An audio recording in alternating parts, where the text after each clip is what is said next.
Olá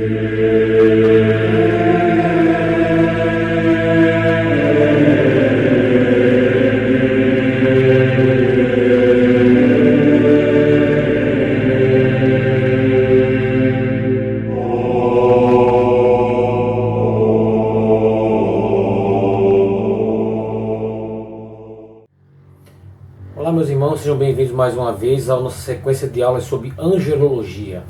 Nessa segunda parte a gente vai falar sobre o que são os anjos, focar sobretudo na natureza angélica. Enquanto na primeira parte a gente procura mostrar à luz da doutrina da igreja quem são os anjos, a presença deles no Antigo Testamento, no culto judaico, no Novo Testamento, na tradição da igreja, na igreja antiga, na vida dos santos. Nessa segunda parte vamos focar na questão da natureza angélica. E a gente começa nesse primeiro momento aqui falando sobre o significado da palavra anjo. Vejam só, a palavra ângelo vem do latim angelos, tá? Que quer dizer mensageiro.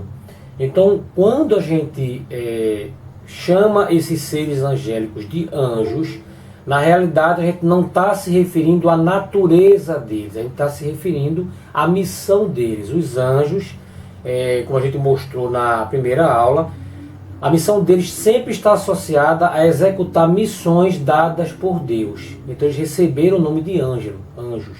Mas esse nome não exprime a sua natureza, exprime apenas sua missão.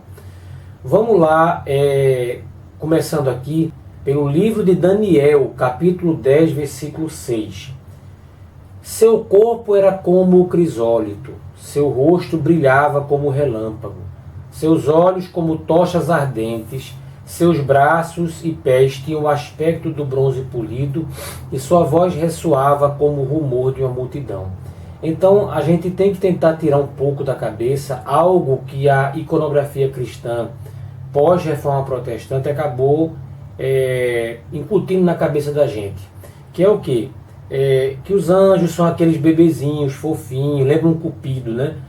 As asinhas, nu, com o rostinho ingênuo e tal. Isso acabou se incorporando ali, tudo na arte barroca, e induziu a gente a ver anjos como fossem pequenos seres bobinhos, como crianças, tá? Muitas imagens até de Nossa Senhora você vê ali, alguns anjos ali, sobretudo na parte onde Nossa Senhora está sobre uma nuvem, eles colocam. Eu moro aqui em Recife, né, e isso é muito comum nas igrejas aqui, sobretudo no tempo do período barroco.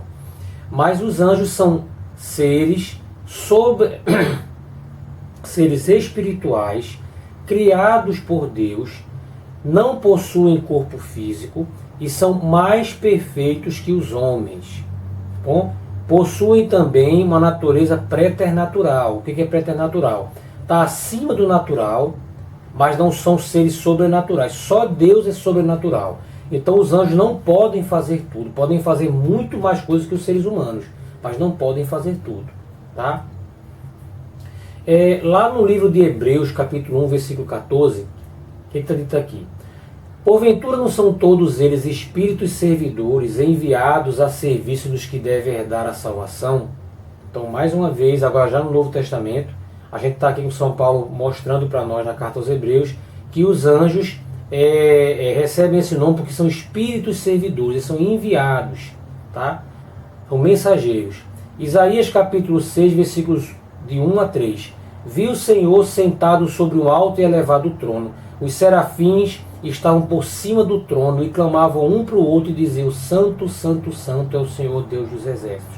Aqui a gente já vê a citação de um segundo tipo de anjo. Enquanto a gente citou os querubins lá no livro do Gênesis, aqui já fala dos serafins. Vamos falar mais à frente sobre cada tipo de anjo aqui.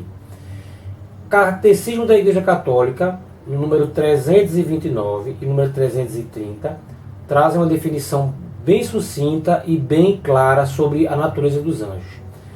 Citando Santo Agostinho, eles dizem o seguinte: Santo Agostinho diz a respeito deles: Angelos, aí tem a citação em latim, vou falar só em português. Anjo é nome de ofício, não de natureza. Foi o que eu acabei de falar. Deseja saber o nome da natureza? Ele é um espírito. O anjo, e a natureza dele é espiritual. Ele não possui corpo e nunca possuiu, tá? Nem nunca vai possuir. deseja saber o do ofício, ele é um anjo. Então ele é anjo por aquilo que ele faz, não por aquilo que ele é. Pelo que é espírito. Pelo que faz, é anjo, quer dizer mensageiro. Com todo o seu ser, os anjos são servos e mensageiros de Deus, pelo fato de contemplarem continuamente o rosto do meu Pai que está nos céus. Aí eles citam aqui Mateus capítulo 18, versículo 10. Eles são os poderosos executores das suas ordens, sempre atentos à sua palavra. Catecismo da Igreja Católica, número 330. Enquanto criaturas puramente espirituais, são dotados de inteligência e vontade. São criaturas pessoais e imortais. Então, frisando aqui, inteligência e vontade são potências da alma, tá? Só seres livres, inteligentes, são capazes de ter essas duas potências. Então, o ser humano possui essas duas potências em sua alma, a inteligência e a vontade, tá? E os anjos também a possuem, embora nos excedam em perfeição. São criaturas pessoais e imortais. Os anjos possuem um intelecto próprio, eles são pessoas, possuem vontade própria, tá? E são imortais. Então um anjo, assim como a alma humana não pode deixar de existir, um anjo também não pode deixar de existir. Ele foi criado em um certo momento, mas está destinado a existir eternamente. Excedem em perfeição todas as criaturas visíveis. O esplendor de sua glória assim o atesta. Eu mostrei lá a visão de Daniel. A existência dos anjos é um dogma de fé. Entendam o seguinte: existe um campo em que a igreja deixa que os teólogos especulem, conversem, definam algumas questões, e vai caber à igreja chancelar aquilo ou não, mas existem pilares da nossa fé que não podem ser questionados. Dogma da Santíssima Trindade, Imaculada Conceição de Nossa Senhora e por aí vai. E no caso dos anjos, a doutrina sobre os anjos são um dogma de fé. O católico que se recusa a acreditar na existência de anjos, ele se torna herege. Tem que estar muito claro isso. Não é uma verdade que você pode escolher crer ou não, tá? A existência dos seres espirituais não corporais, a que a Sagrada Escritura habitualmente chama anjos, é uma verdade de fé. O testemunho da Escritura é tão claro como a unanimidade da tradição. Então você tem que acreditar na existência dos anjos para ser um católico fiel à igreja, ou então será um herege, tá? Os anjos são seres preternaturais. Vamos explicar o que é preternatural. Veja, existem três conceitos aqui para a gente diferenciar: o natural, o preternatural e o sobrenatural. No natural, é atuação segundo a natureza. Subentende-se que tratamos aqui da natureza do universo material. É aquilo que segue as leis da natureza, física, químicas, biológicas, por aí. Preternatural é a atuação que excede as leis da natureza do universo material. Por exemplo, uma pessoa levitar, isso aí não é natural, isso é preternatural. A natureza humana não nos dá essa capacidade. Alguns santos levitaram, Deus o deu naquele momento um dom preternatural para que acontecesse, tá? Aquilo que é fruto da atuação de uma natureza angélica ou demoníaca é preternatural. A ação do anjo, do demônio, é preternatural. Essa palavra vem da expressão em latim preternaturam, quer dizer, além da natureza. Então, você tem aquilo que existe na natureza do universo material, a qual nós estamos submetidos, nosso corpo está submetido. E no caso do anjo, são coisas que eles podem fazer, tá? Capacidades que eles têm que estão acima do universo material, mas ainda não é sobrenatural. E o que é sobrenatural? É a atuação que supera de qualquer natureza jamais criada. Essa forma de atuação é exclusiva de Deus. Então a gente fala assim: não, isso aqui estou diante de um fenômeno sobrenatural. Às vezes está diante de um fenômeno preternatural, quando realmente está acontecendo, tá? Por exemplo, um anjo, ele não pode ressuscitar um morto. Ele não pode fazer nada, algo surgir do nada. Isso é sobrenatural, compete apenas a Deus. Então, aquilo que é de atuação nesse mundo, nós seres humanos fazemos aqui tudo, é natural. Aquilo que é ação de um anjo ou de um demônio é preternatural. É aquilo que é ação de Deus, é sobrenatural. Um anjo, um demônio não pode fazer milagres, tá? Porque o milagre é algo sobrenatural, então só Deus pode fazer isso. O que são anjos? Vamos lá. São seres pessoais, imortais, que possuem inteligência e vontade, como eu já falei. São espíritos puros, não possuem corpo ou matéria criado pelo único Deus. Um parêntese aqui, vejam. Durante muito tempo se debateu na igreja, tá? Hoje isso já foi resolvido, se o anjo não poderia ter algum tipo de corpo sutil, como se fosse alguma espécie de matéria que pudesse ser tocada. Era uma forma que os teólogos tentavam encontrar para poder justificar por que um anjo podia tomar a forma de um ser humano, de um animal, sei lá, podia interagir com a matéria, mas isso foi completamente derrubado ao longo do tempo. O anjo ele é puro espírito, ele não está sujeito às leis do espaço, tá bom? Então o anjo, sabemos que ele pode interagir com a matéria, ele pode mover a matéria, assim como a alma humana pode mover o nosso corpo, mas ele não possui um corpo, nem sequer um corpo sutil. Os anjos são retratados, né, a iconografia sempre colocou os anjos retratados lá como seres, com asas, tudo, mas como são por espírito, eles não possuem corpo. É apenas uma representação dele, ou formas como eles acabaram se apresentando para nós. Mas são puros espíritos. São infinitamente menores que Deus, mas naturalmente superiores a nós. Não ocupam lugar no espaço. Quando falamos que estão em um lugar, queremos dizer que estão concentrando sua ação em um lugar ou pessoa. Isso é maravilhoso. Quando a gente fala assim, o anjo está agindo aqui, um demônio está agindo aqui, na realidade o que se quer dizer? Que como ele não possui um corpo, ele não pode estar localizado numa região do espaço. Mas ele pode estar concentrando a sua potência naquela ação ali. Tá?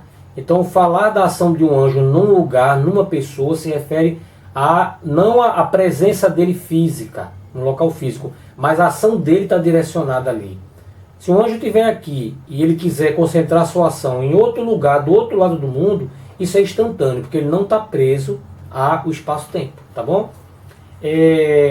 Vivem um tempo diferente do nosso, Evo, vejam.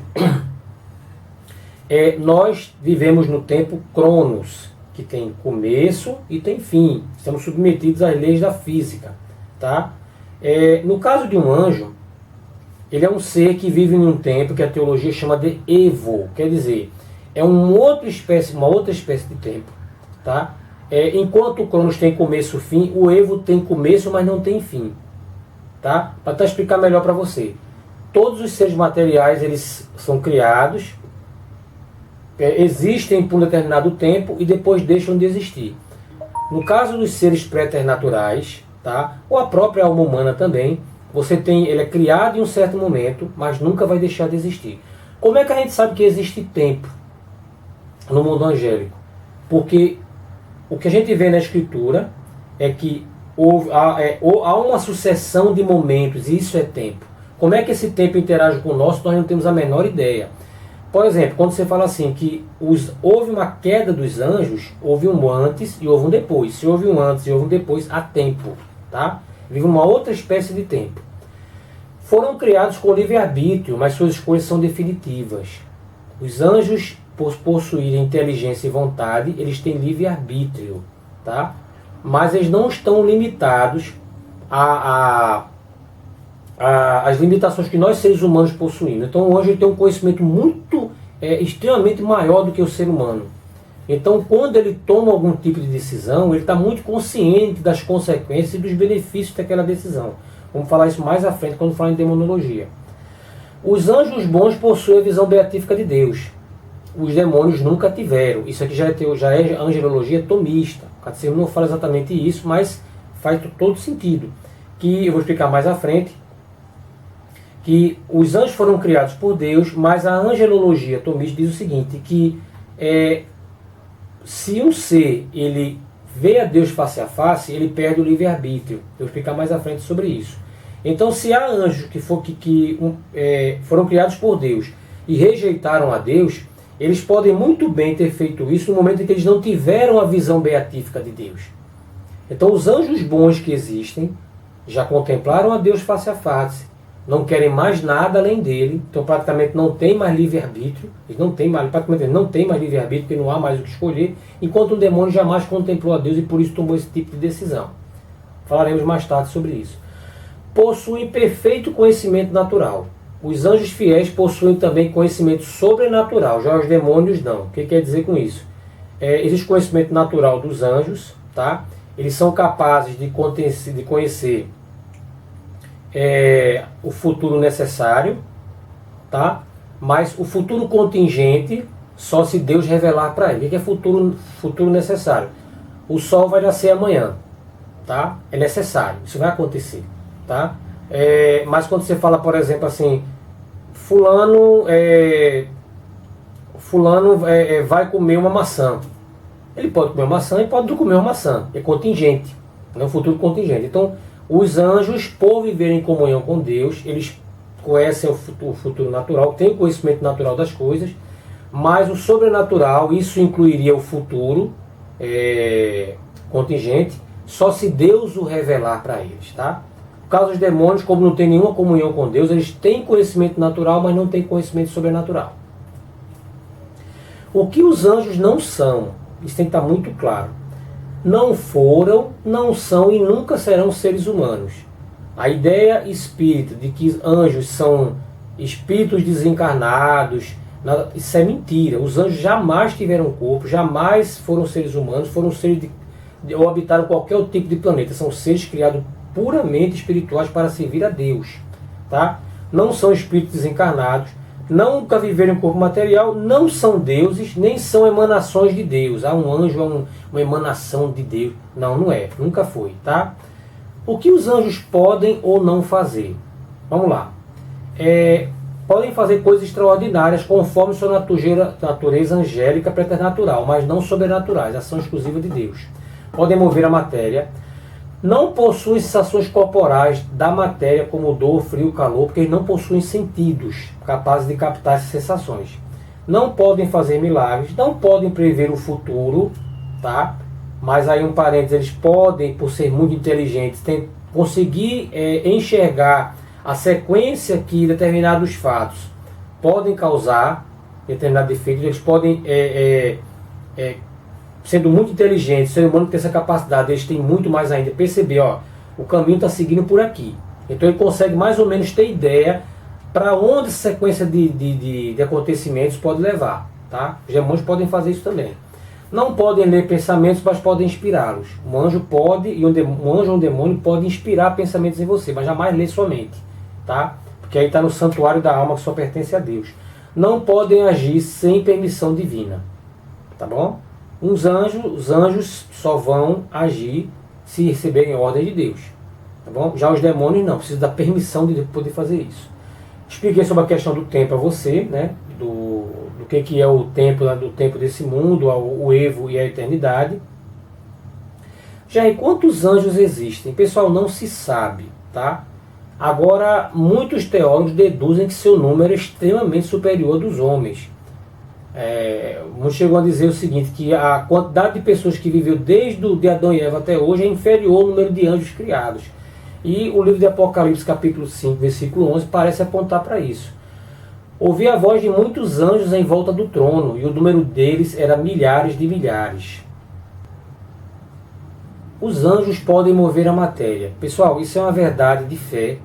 Isso aí a gente consegue ver durante toda a Escritura Sagrada, tradição da igreja, a vida dos santos, é inquestionável, tá bom? Então, como eles conseguem fazer isso, a gente tem que procurar refletir como é que nossa alma espiritual consegue mover o nosso corpo, tá? O que a gente sabe é que eles conseguem fazer isso, porque os exemplos que eu citei existem aos milhares. E vou citar para vocês agora no livro de Daniel, capítulo 14, versículos 32 a 38. Ora, o profeta Abacuque vivia naquele tempo na Judéia. Acabava de cozinhar um caldo e picava pão dentro dele, em uma panela, para levá-lo aos ceifadores do campo. Mas o anjo do Senhor disse-lhe, leva essa refeição a Babilônia, a Daniel, que se encontra na cova dos leões. Senhor, disse Abacuque, nunca vi Babilônia e não conheço essa cova. Então o anjo, segurando pelo alto da cabeça, transportou pelos cabelos em um fôlego até a Babilônia em cima da cova. Daniel, Daniel, chamou, toma a refeição que Deus te envia. E Daniel respondeu, ó Deus, vós pensastes em mim, vós não abandonastes o que vos amo. Depois disso, pôs-se a comer, enquanto o anjo do Senhor transportava de volta Abacuque a seu domicílio. Então, o anjo não tem nenhuma dificuldade de transportar matéria, manipular a matéria. Alguns podem perguntar, mas como é que ele pode tomar a forma física? Aí, Santo Tomás de Aquino, isso aí eu não li na Suma, mas Paulo Ricardo citou no curso de angelologia que eu tive o prazer de fazer, de que o anjo poderia condensar o ar. Como ele pode manipular a matéria, ele poderia muito bem tomar uma forma condensando o ar. Mas isso é uma teoria que a gente tem, que faz muito sentido, para explicar por que o anjo pode tomar a forma humana, por exemplo, mesmo não tendo um corpo. Os anjos podem interceder por nós, pessoal. Certo? Existe um ministério de intercessão dos anjos. Lá em Apocalipse, capítulo 8, versículos 3 a 5, está escrito o seguinte: adiantou-se outro anjo e pôs-se junto ao altar, com um turíbulo de ouro na mão. Foram-lhe dados muitos perfumes, para que os oferecesse com as orações de todos os santos no altar de ouro, que está diante do trono. A fumaça dos perfumes subiu da mão do anjo, com as orações dos santos diante de Deus. Depois disso, o anjo tomou o turíbulo, encheu de brasas do altar e lançou por terra. E houve trovões, vozes, relâmpagos e terremotos. Apocalipse 8, versículos 3 a 5. Turíbulo sempre foi o símbolo das orações do povo se elevando para Deus. Se um anjo está com o turíbulo na mão, e o livro do Apocalipse fala claramente que ali estavam as orações do santo, ele está oferecendo as orações dos santos para Deus. Isso é intercessão, pessoal. Isso é intercessão. Em Apocalipse capítulo 5, versículo 8. Quando recebeu o livro, os 4 animais e os 24 anciões prostraram-se diante do Cordeiro, tendo cada um uma cítara e taças de ouro cheias de perfume, que são as orações dos santos.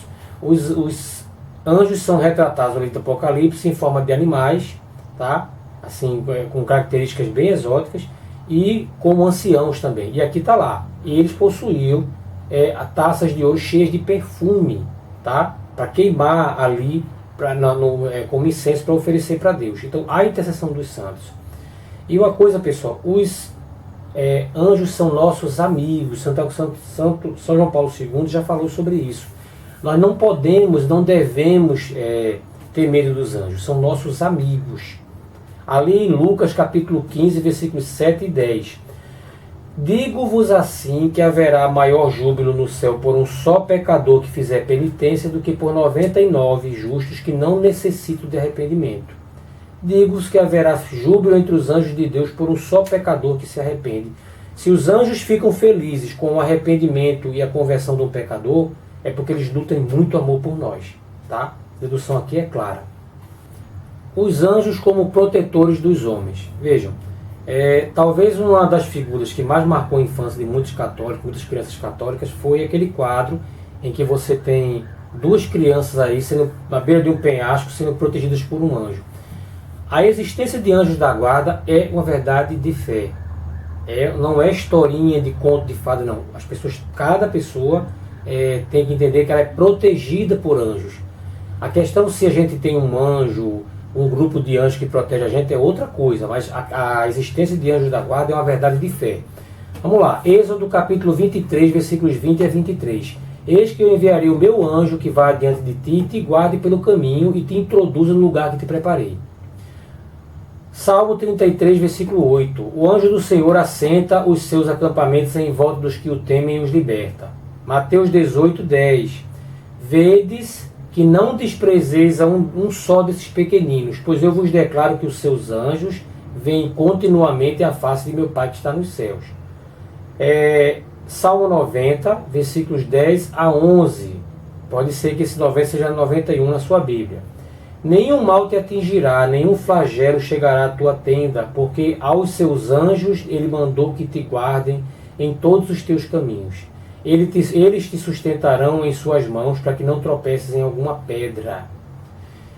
Lá em Atos capítulo 12, versículos 12 a 16, eu já citei anteriormente, na outra aula sobre o resgate que foi feito de São Pedro, que estava preso, por um anjo que abriu os portões da prisão e conduziu Pedro para fora.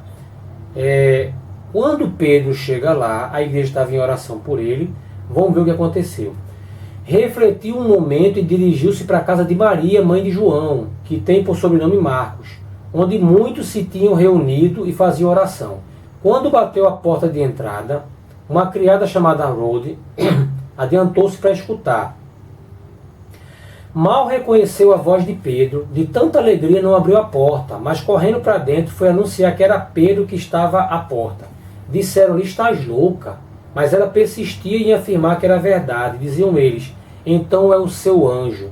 Pedro continuava a bater. Afinal, abriram a porta, viram-no e ficaram atônitos. Então você vê a crença da igreja antiga já sobre a questão de possuir um anjo da guarda. Tá? Os anjos são executores da justiça divina. Então, pessoal, os anjos são nossos protetores, mas os anjos também executam ordens que Deus dá no caso de castigos. A palavra castigo hoje já foi muito deturpada, sobretudo numa sociedade acostumada a sempre buscar o prazer e repudiar completamente a dor, que se afastou de Deus, que acha que tudo é opressão. Mas a palavra castigo não quer dizer que necessariamente que quem está infligindo o castigo quer se vingar, não, mas para corrigir. Um pai que inflige um castigo a um filho, na realidade está querendo o bem, não quer lavar a sua honra, ele quer fazer com que seu filho reflita sobre o erro e abandone. Ele está visando o bem do filho. E como temos Deus como pai, sempre que a gente falar Deus castiga, sim, Deus castiga, mas não no sentido daquele senhor que castiga o seu escravo para poder impor obediência, e sim aquele pai que impõe um castigo ao filho visando o bem do seu filho. Tá? Então, Deus castiga? Sim, mas sempre para o nosso bem. Jamais Deus faz isso por ódio. Deus não precisa lavar a honra dele. Tá? Mas Deus, quando ele aplica um castigo à humanidade, tentando fazer que a humanidade perceba os seus erros e se volte para ele. Então os anjos também são enviados para executar castigos da justiça divina. Por exemplo, lá no livro de Samuel, segundo livro de Samuel, capítulo 24, versículos 16 a 17, o rei Davi havia feito uma besteira tremenda e foi castigado por isso. E está aqui: e o Senhor enviou um anjo sobre Jerusalém para destruí-la. Vendo Davi o anjo que feriu o povo, disse ao Senhor: vede, Senhor, fui eu que pequei, eu é que sou culpado. Esse pequeno rebanho, porém, que fez ele, que a tua mão se abata sobre mim e sobre a minha família. O Senhor arrependeu-se então de ter mandado aquele flagelo e disse ao anjo que exterminava o povo: basta, retira agora a tua mão. O anjo do Senhor se encontrava junto à ilha de Onã, o Jebuseu. Quando a Sagrada Escritura fala a palavra arrependeu-se aqui, Deus não pode se arrepender de nada. Mas é para dizer que Deus ele interrompeu aquela ação. Tá? É uma linguagem humana para falar da realidade divina. Como eu falei já no começo, Deus é imutável. Deus não faz nada para depois voltar atrás. Ele sabe muito bem o que está fazendo. Segundo livro de Reis, capítulo 19, versículos 34 a 35. Protegerei essa cidade para salvá-la, por minha causa e de Davi meu servo. Ora, nessa mesma noite o anjo do Senhor apareceu no campo dos assírios e feriu 185.000 homens. No dia seguinte, pela manhã, só havia cadáveres. Há quem diga que aqui foi uma peste que se abateu sobre o exército dos assírios. Pode ter sido. Deus pode se utilizar de fenômenos aparentemente naturais que estão sendo causados por um ser preternatural. Mas isso é só a teoria. Atos capítulo 12, versículo 23. No mesmo instante, o anjo do Senhor feriu Herodes, por ele não haver dado honra a Deus, e roído de vermes expirou. Lá em Mateus capítulo 24, versículos 29 a 31, Jesus nos afirma que na sua segunda vinda, os anjos estarão junto com ele, executando suas ordens. Então está lá. Logo após esses dias de tribulação, o sol escurecerá, a lua não terá claridade, cairão do céu as estrelas e as potências do céu serão abaladas. Então aparecerá no céu o sinal do Filho do Homem. Todas as tribos da terra baterão no peito e verão o Filho do Homem vir sobre as nuvens do céu, cercado de glória e de majestade. Ele enviará seus anjos com os estridentes trombetas, e juntarão seus escolhidos dos 4 ventos, de uma extremidade do céu à outra.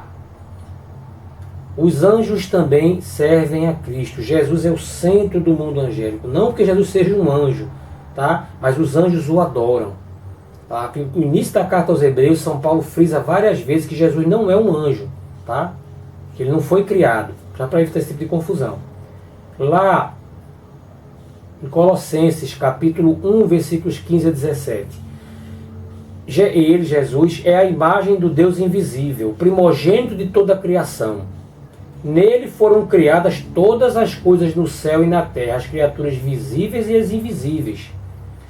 Tronos, dominações, principados, potestades, tudo foi criado por ele e para ele. Ele existe antes de todas as coisas, e todas as coisas subsistem nele. Como é que um testemunha de Jeová vem dizer: ah, Jesus, ele é o arcanjo Miguel, é o único ser que Jeová criou sozinho diretamente, ele que saiu criando tudo depois? Criar um ato divino, criar um ato que compete apenas a Deus. Então os testemunhos de Jeová são tão obcecados com a ideia de tentar mostrar que Jesus não é Deus, e começam a tentar fazer todo um malabarismo retórico para explicar o justificável. As ações de Jesus, a adoração que Jesus recebe, tá? Só pode ser para Deus, então ele é Deus. Vai ter um vídeo sobre a Santíssima Trindade. E aqui fala tronos, dominações, principados, que são hierarquias angélicas, pessoal. São coros angélicos aqui. E diz: tudo foi criado por ele e para ele, as criaturas visíveis e invisíveis. Todas as coisas no céu e na terra foram criadas por ele e para ele. Todas as coisas não podem incluir a si mesmo. Aqui não está dizendo tudo menos ele foi criado. Não, todas as coisas. Então Jesus sempre existiu. Jesus é Deus. Lá em Hebreus capítulo 1, versículos de 1 a 8, como eu havia falado, São Paulo começa frisando a superioridade de Jesus em relação aos anjos. Ele não é um anjo, ele é o próprio Deus. Muitas vezes, em diversos modos, outrora falou Deus aos nossos pais pelos profetas. Ultimamente nos falou por seu Filho, que constituiu o herdeiro universal, pelo qual criou todas as coisas. Esplendor da glória de Deus e imagem do seu ser. Sustenta o universo com o poder de sua palavra. Tá? Sustenta o universo. Jesus não só criou, como sustentou. Jesus é Deus. Tá? Depois de ter realizado a purificação dos pecados, está sentado à direita da majestade, está sentado à direita da majestade no mais alto dos céus, tão superior aos anjos, quanto excede deles o nome que herdou. Pois a quem dentre os anjos disse Deus alguma vez: tu és meu filho, eu hoje te gerei. Ou então, eu serei para ele um pai, e ele será para mim um filho. E novamente, ao introduzir o seu primogênito na terra, diz: todos os anjos de Deus o adorem. Por outro lado, a respeito dos anjos diz: ele faz dos seus anjos sopros de vento e dos seus ministros chamas de fogo. Ao passo que do Filho diz: o teu trono, ó Deus, subsiste para a eternidade. O cetro do teu reino é cetro da justiça. Então, meus irmãos, aí termina agora a segunda parte da nossa sequência de aulas sobre os anjos. Deus abençoe a todos, rezem por nós e vejo vocês no próximo vídeo. Louvado seja nosso Senhor Jesus Cristo, para sempre seja louvado. Em nome do Pai, do Filho e do Espírito Santo.